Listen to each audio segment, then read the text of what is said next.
I first met Bill in 1975, so almost 50 years ago, when I joined the Oregon Historical Society. And I've known Bill Hawkins for over 30 years. I've known Bill, God, for 50 years, in a number of different ways. I mean, one is as a friend, but mostly as an architect.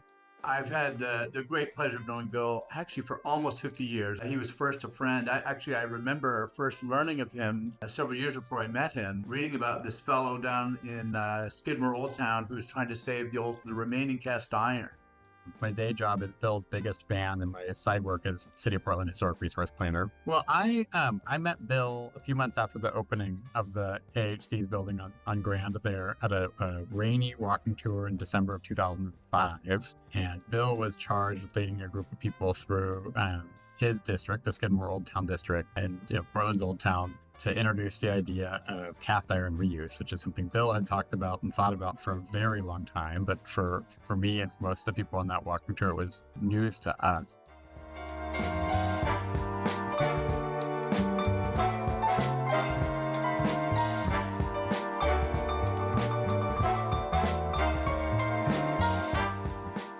Well, I am very lucky to have been married to this good man for over 50 years. He had already begun his career as an architect when we met, and he had already begun his devotion not only to contemporary architecture, but to the fabric of the city, including its historic architecture.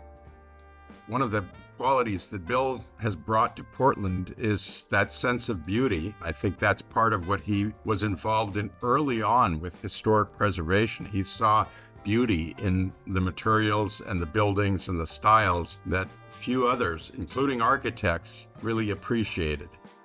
And within a couple of years of our marriage, he began the Portland Friends of Cast Iron Architecture.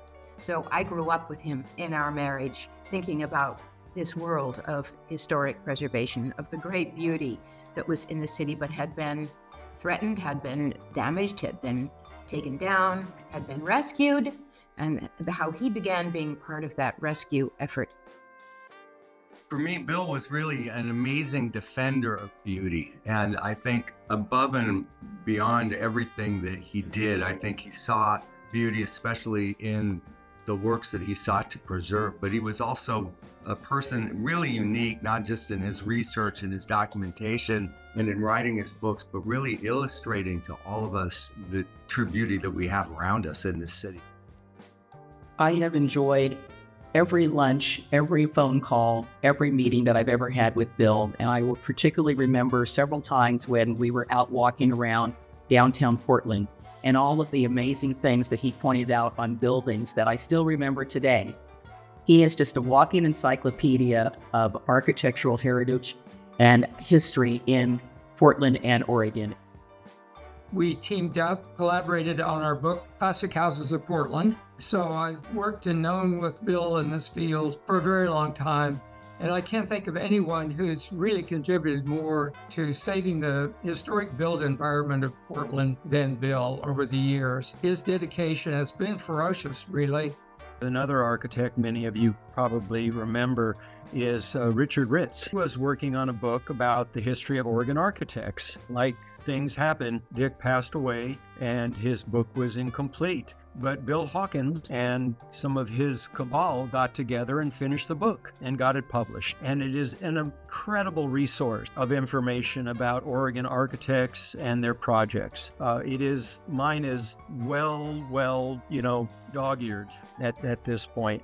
Many of us now, over probably a couple of generations, had this rite of passage, which is scanning files at Bill's office. I'm sure there's more to be scanned, but there's a whole cohort of us now in town who have helped Bill scan files, which continue to generate somehow. I don't think that project ever gets done.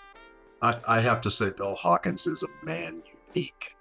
I consider Bill to be the prototype of the preservation architect who came along at the perfect time, right at the genesis of the preservation movement, and his many abilities were tailor-made for that work.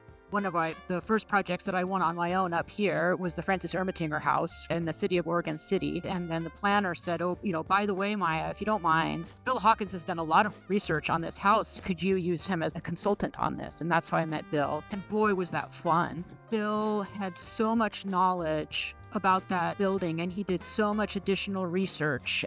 And one of the reasons that I think his architecture is notable is that he didn't give up the references to classical features that he so appreciated.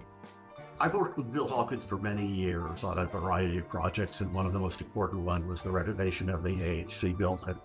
During that project, he was an important member of the team and served as the preservation conscience of the team.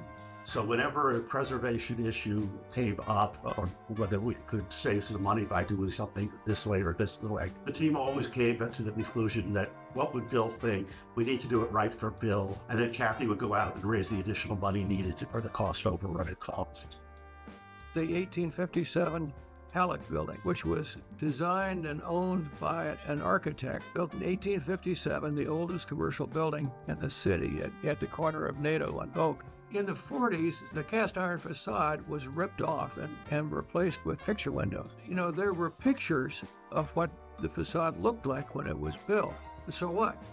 Somebody needed to actually draw the plans and specifications of that. I don't think anybody could have done that other than Bill Hawkins. Not only did he design it, but he actually designed and hired a wood carver to carve the molds that were used to cast the iron to complete the building. How about that as a full-service architect? And that is the story of his career. He has believed in beauty. He has believed in art. He has believed in architecture as an art. And then finally, I guess, of course, the Elk Fountain. We're the architect on the Thompson Elk Fountain. And boy, he did not hesitate to call me. And I was like, Bill, I promise you, I'm so trying so hard to do the right thing. There's so many different, sort of powers in play here. We have to go one step at a time. But I promise you, we're going to try to do the right thing by this. To him, it was so important that we keep the history. People like Bill Hawkins and others who come to mind have fought this battle and really aren't appreciated. There remains a legacy, and it is still fragile. The Elk Fountain is the current example of that.